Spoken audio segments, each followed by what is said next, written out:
Muy buenas tardes a todos los amigos del canal El Profe Historiador. Soy Arnovi Fajardo Barragán y le doy la más cordial de las bienvenidas a todos ustedes. Bueno, estamos acá hoy, domingo 5 de marzo de 2023, segundo domingo de Cuaresma para los católicos. Y le quiero mandar un saludo muy especial, sobre todo a los 29 suscriptores que tenemos ya en este canal. Les ofrezco mis disculpas porque hacía rato que no grababa cositas por acá, pero ustedes saben que ya uno dictando clases y todo eso, pues uno ya tiene otra trabajito extra que le quita tiempo a las cositas chéveres que uno le gusta hacer. Pero acá estamos otra vez y para celebrar estos ya 2 meses y varias semanas largas de existencia del canal, quiero abrirlo con, quiero abrir este video con una nueva sección que la vamos a llamar al depósito de libros. Es decir, una sección dedicada exclusivamente a hablar de algunas publicaciones, ya sean recientes, ya sean antiguas, pues todo depende de los contextos, de las situaciones en las cuales nosotros queramos estar. Y con esta nueva sección, quiero también darle un cordial saludo de nuevo a dos suscriptores que tuvieron la amabilidad de mandarme sus comentarios y sus observaciones, que son Ecruzro y Editorial Prusiana Co. Hacia ellos, para ellos está dedicado este video por su apoyo, por sus comentarios y también los invito a todos ustedes a que se suscriban al canal, a que compartan estos videos con sus amigos, conocidos, colegas y demás. Y también a que envíen sus comentarios, ya sea al cajón de comentarios de los videos o al correo electrónico profehistoriador.1981@gmail.com. Ahí bienvenidos todas sus observaciones. Bueno, ¿cómo vamos a iniciar esta nueva sección de Al Depósito de Libros? Pues nosotros iniciamos esta sección afirmando una cosa que es cierta en historia, y es que en historia no hay nada definitivo. La historia no está escrita en piedra, ni tampoco está grabada con letras de bronce. Mm, mm.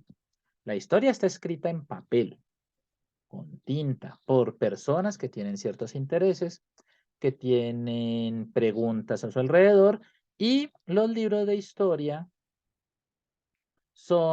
están sujetos a interpretaciones, a revisiones, y eso es un ejercicio permanente. Desde que se creó la historia, tal y como la conocemos nosotros, como este ejercicio de preguntar acerca del pasado, y tengo pendiente volver a esos videos de tipo instructivo, pero mientras tanto quedémonos con esta idea. La historia puede cambiar en cuanto a su escritura porque las preguntas, la forma en que se elabora, las interpretaciones cambian. Les pongo un ejemplo que salió hoy acá en la edición dominical del Espectador. Tiene que ver con el proceso de los comuneros, una rebelión que ocurrió en 1781 de tipo antifiscal, y resulta, pasa y acontece que todo gira alrededor de esta figura, Manuela Beltrán. A uno le contaban en el colegio y salía en los antiguos manuales de texto que esta señora representada acá, Manuela Beltrán, había roto el edicto en el cual se elevaban los impuestos en la Villa del Socorro en marzo de 1781. ¿Sí? Precisamente esta figura es reivindicada por algunas personas. Por ejemplo, hace un par de años tuve la oportunidad de visitar el Socorro, la pasé muy sabroso por allá, y un saludo a todas las personas socorranas de que pues, tengan la oportunidad de ver este canal. Y acá en este momento estábamos con una guía que estaba representando precisamente a Manuela Beltrán, una mujer del pueblo que se indignó por el alza de los impuestos y que por eso rompió el edicto del rey. Pues bien, resulta, pasa y acontece que investigaciones históricas están diciendo que esta figura no existió en la realidad. Ujú. Esa fue la noticia con la que amanecí hoy mientras leía la edición dominical del Espectador. Yo la leo en papel, pero la nota también está en internet y acá ustedes pueden la pueden ustedes ver. Manuela Beltrán, la heroína que nunca existió, un artículo escrito por Pastor Virbiescas Gómez y que se basa en el análisis y las investigaciones de un historiador muy conocido aquí en Colombia que se llama Armando Martínez Garnica, quien a través de un riguroso y complicado ejercicio de revisión de fuentes, y acá pueden tener algunas pistas de Jamaica, Londres, Francisco de Miranda, Soledad Acosta, los Mormones, Salt Lake City. ¿M? Por medio de una revisión documental, lo que hizo Martínez Garnica fue descubrir que esta mujer que aparece representada, y acá, por ejemplo, en la nota del espectador, la acompañan con una imagen de una postal que salió precisamente para conmemorar los 200 años del alzamiento comorero. Hace ya van a ser 242 años. Wow, ya es harto tiempo. Pues lo que se dice es, esta figura histórica que supuestamente había nacido como en 1720 y algo y todo eso, y que se suponía que ella era una mujer mayor, y que luego en los relatos aparecía como una mujer joven, tal y como se las mostró en el dibujo, pues resulta que nunca existió. Pues en la nota del espectador les cuentan más o menos cómo fue el proceso de investigación histórica y los cuestionamientos que se hicieron a historiadores del pasado como Constancio Franco y doña Soledad Acosta de Samper, una de las figuras femeninas más importantes dentro de la intelectualidad colombiana, no solamente del siglo XIX, sino de todos los tiempos. Pues bueno, esta clase de noticias en las cuales uno siempre ve que algunas figuras históricas, algunos procesos, algunos sucesos son cuestionados, desmontados, pues esto nos lleva a pensar que, como les decía, la historia no está escrita de una sola forma para que la recordemos siempre, sino que la historia es algo dinámico. Es algo dinámico y responde a muchas inquietudes, a muchas preguntas, en fin. Precisamente por andar pensando en esas preguntas y todo eso, es que uno tiene que pensar en qué es lo que se ha escrito, cómo se ha escrito, cuáles son los aportes, cuáles son las limitaciones de ciertas obras. Y a partir de ahí, pues es que surge una sección como esta. Ya ustedes, las personas que han seguido viendo estos videos, pues se han dado cuenta que siempre al final nosotros ofrecíamos una sección al depósito de libros que era lecturas recomendadas. Pues bueno, esta vez no van a ser solamente lecturas recomendadas, sino que vamos a hablar de qué se tratan esas lecturas. ¿Mm? Esencialmente, a partir de dos cosas, de la pertinencia de los textos, es decir, cuán importantes son para los temas que nos interesan, y los contenidos. ¿Mm? Y en ese sentido, pues sí hay que hacerle el homenaje a dos personas que tuvieron la amabilidad de enviar preguntas cuando hice el video de Policarpa Salabarrieta con respecto a la emisión de la moneda conmemorativa de 10.000 pesos. Aquí está, estas son las discusiones que tuvimos esa vez, los comentarios, y Editorial Prusiana preguntaba que si podía hacer una reseña de un libro que yo había mencionado en el video de Policarpa Salabarrieta, el libro, perdón, de Marta Lux, que se llama Mujeres Patriotas, Mujeres Realistas. Ahorita hablamos de él. Y también, pues, Cruzro hablaba de las preguntas acerca del coleccionismo. ¿Mm? El afán que tienen las personas de coleccionar. Fíjense que dice no le preguntan a las personas por qué quieren la moneda. Es decir, ¿la motivación sería en realidad un aprecio por la figura de la pola o tendrá más que ver con alguna otra razón, como el auge del coleccionismo? Pues bueno, quiero iniciar esta sección de comentario de textos y presentación de textos y de recomendación de lecturas, contestando la de Cruz.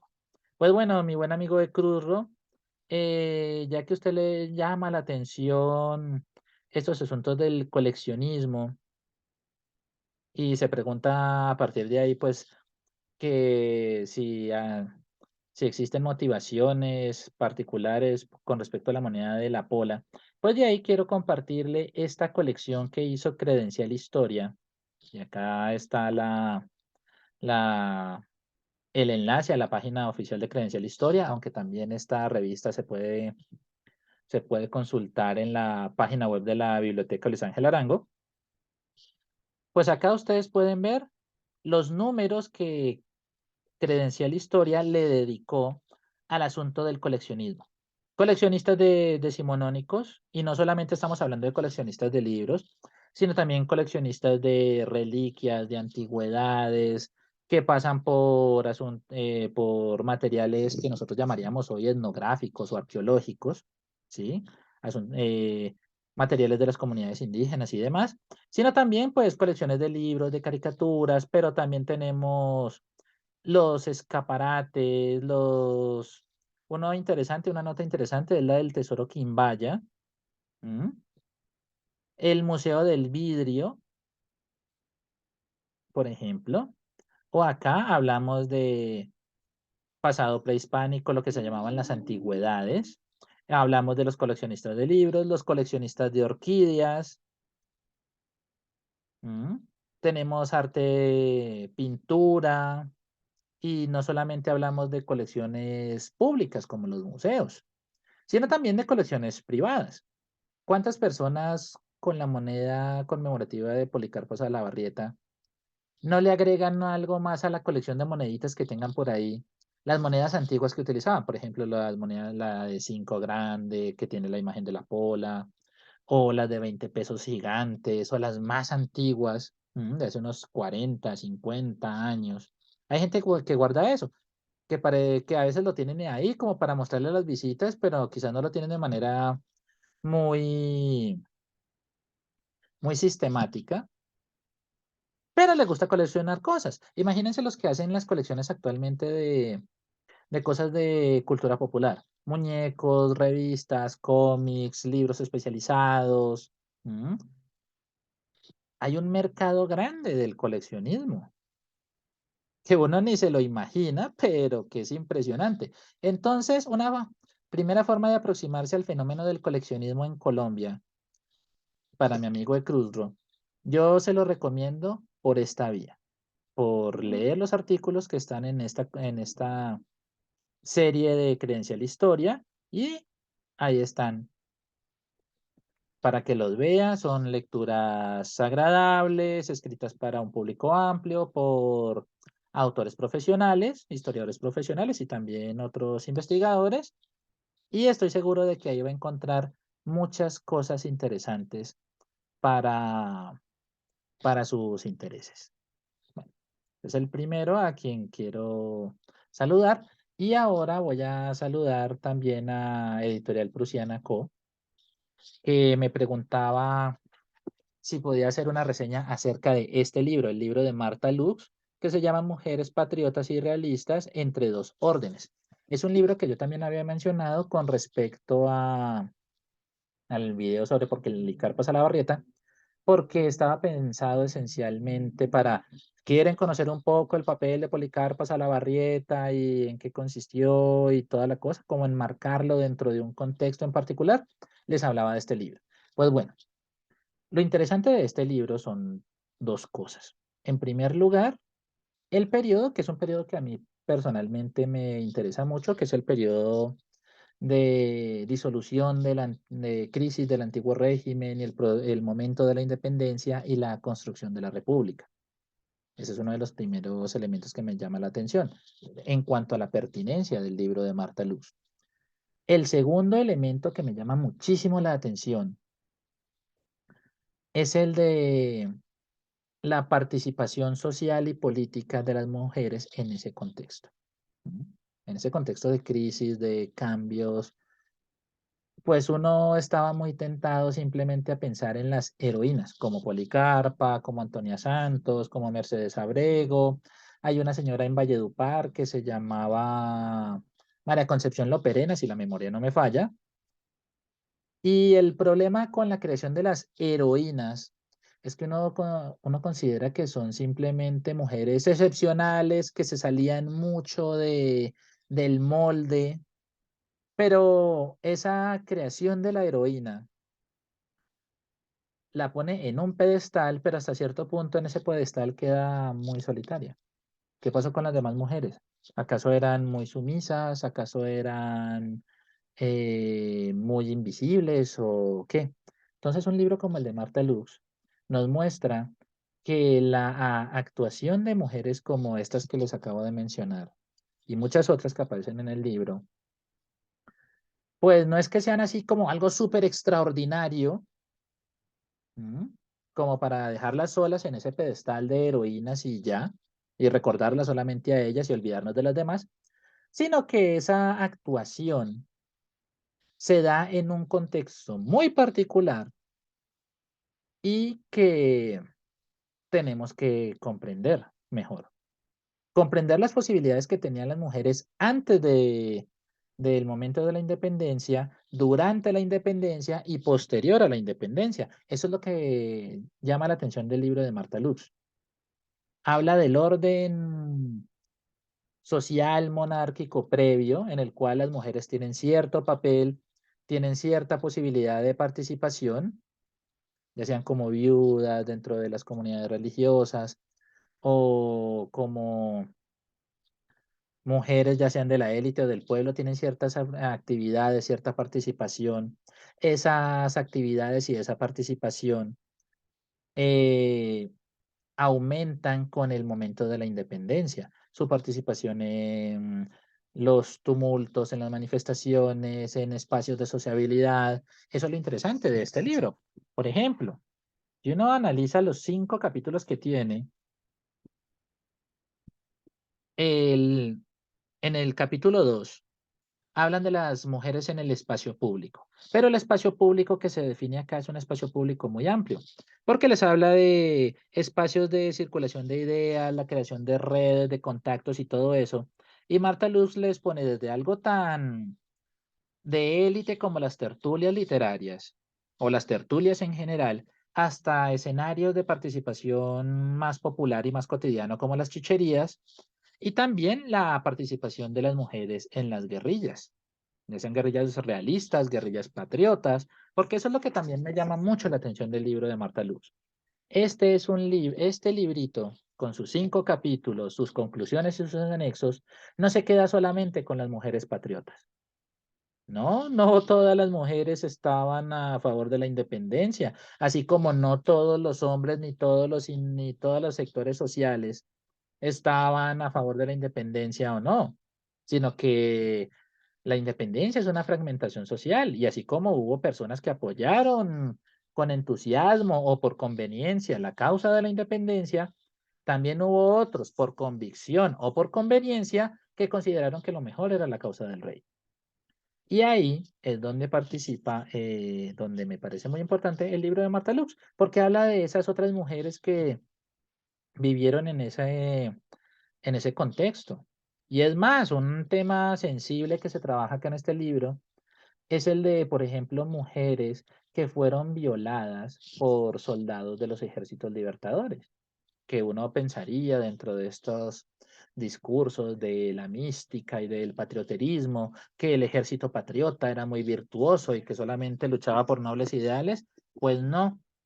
En el capítulo 3 les hablan de casos de violación de mujeres por cuenta de los ejércitos. Y es más, hay varios, uno de los anexos, el anexo 10, ese que está en la página 287 de este libro, nos habla de lo siguiente. A ver, lo encontramos, acá está. Anexo 10. Avanzadas patriotas violan mujeres en las inmediaciones del castillo de San Felipe de Barajas en Cartagena de Indias. Eso dentro del contexto del bloqueo y el asedio que sufrió Cartagena de Indias por parte de los ejércitos de la República en 1821. Cartagena en ese momento era uno de los últimos bastiones que España tenía acá en el territorio. Entonces los ejércitos colombianos rodearon la plaza y ahí se presentan estos casos de violación. Uno siempre diría que no, solamente fue el ejército realista de Pablo Morillo y con Sámano y que los llaneros realistas. Esas dinámicas se daban en ambos ejércitos. Entonces, en ese sentido, es muy pertinente mostrar las dos caras de la moneda. Y las dos caras de la moneda también se muestran en este libro por cuenta de que en medio de este proceso político social que fue la independencia, las mujeres vieron un momento de expansión de la posibilidad de participación social, económica y política, pero luego ese espacio se cerró. ¿Y en qué se nota? Pues en algo tan sencillo como que las mujeres durante el siglo XIX y hasta 1954 no fueron consideradas ciudadanas, es decir, no tenían acceso a los derechos políticos de participación. Entonces ahí se estaba viendo que entre 1810 y 1820 hubo un escenario en el cual las mujeres trataron de participar, de ocupar esos espacios. ¿Mm? Y de ahí podría haber salido como un premio, como una retribución, la ciudadanía, y eso no ocurrió, sino que de nuevo la mujer fue confinada a los espacios domésticos o a los espacios de la religión, como las monjas, y que uno va a ¿qué es lo que uno va a encontrar ahí? Pues historias de mujeres que van a ir destacando, pero que van a ser como ejemplos muy aislados. O sea, vamos a volver otra vez a ese relato donde vemos es mujeres, muy pocas mujeres que son reconocidas como figuras públicas. Tenemos mujeres intelectuales como Josefa Acevedo Gómez, doña Soledad Acosta de Samper, eh, doña María Martínez de Nícer, que participó en la Guerra Civil de los Supremos, defendiendo al gobierno. Y entonces se van a contar con los dedos de las manos y pues uno va a pensar, uno se va a plantear entonces de nuevo las preguntas. ¿Qué fue lo que pasó con las demás mujeres? ¿Qué pasó con esos escenarios de visibilización, de participación, si eso solamente se reducía a los momentos de crisis como una guerra civil en la cual las mujeres participan activamente, apoyando los ejércitos según los partidos, qué es lo que pasa con las mujeres del pueblo. Y acá, por ejemplo, el libro de Marta Lux habla mucho de esas mujeres del pueblo. O sea, el trabajo de archivo es muy exhaustivo y ahí nos muestran muchos casos de mujeres del pueblo que tienen esta visibilidad, ya sea porque aparecieron en las mencionaron en procesos judiciales o en procesos civiles que tienen que ver con propiedades y demás. Todo ese escenario está descrito en este libro. Y ese es mi llamado y mi cordial invitación a que lo conozcan, a que lo estudien. Pues ya tiene unos cuantos años este libro, pero me parece que es muy pertinente, es muy atractivo para conocer estos contextos. Y fíjense, seguimos luchando y estamos en marzo, el próximo miércoles es 8 de marzo, estamos hablando de el papel histórico de las mujeres en la historia de Colombia, en parte reseñado en libros como este, el de Marta Lux, pero también encontrándonos con estos otros fenómenos, el de la creación de heroínas y el de creación de estas figuras que uno podría llamar de ficción. ¿Mm? Acá en la nota del espectador, en la nota del espectador de hoy, nos decían algo así.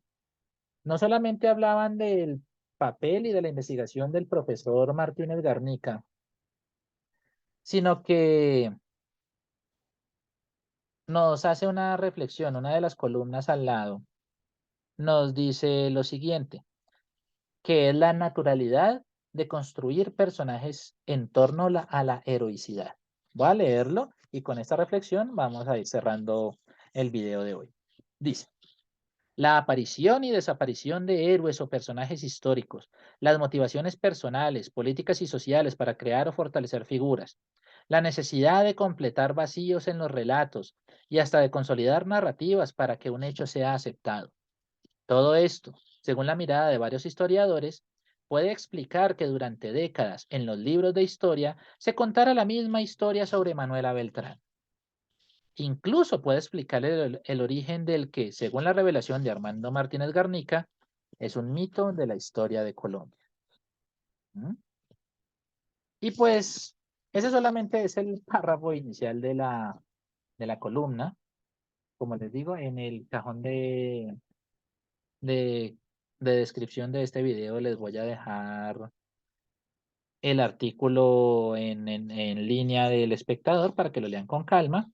Pero fíjense que acá libros como el de Marta Lux, investigaciones como la de Armando Martínez Garnica, nos lleva a pensar y a preguntarnos la necesidad de construir relatos con este afán de identificación de héroes, de mártires, de villanos. Sí, es un tema muy interesante y al que me está llamando mucho la atención por cierto personajillo que hay por ahí. En fin, pensemos en eso. Pensemos en esos, en estos afanes de relato. Por eso también es que los invito a que revisen los videos anteriores que yo había mencionado acerca de cómo es el oficio del historiador, cómo nosotros empezamos a preguntar, qué clase de preguntas nos podemos ir haciendo y los retos que tenemos que enfrentar. ¿Mm? Y bueno, entonces con esto quiero cerrar este video por hoy. Les agradezco a todos ustedes por su compañía, por su ánimo, por su suscripción. Recuerden que están invitados a escribir al correo electrónico profehistoriador.1981@gmail.com o a dejar sus comentarios en el cajón de los videos. Ahí están disponibles para todos ustedes con todo el cariño. De nuevo les voy a mostrar el enlace del artículo del profe que habla de las investigaciones del profe Martínez Garnica. Fíjense, la heroína que nunca existió. ¿Mm? Hay que pensar en eso. Entonces, si no existe nada, ¿qué clase de heroínas vamos a recordar? ¿Qué clase de personajes necesitamos recordar? Y con esa inquietud los dejo por hoy. Cuídense mucho, váyanse por la sombrita y que duerman porque, como dice Piero, de vez en cuando viene bien dormir. Se despide de ustedes su atento amigo y su seguro servidor, el profe historiador, y hasta una próxima ocasión. Hasta pronto y cuídense mucho. Chao.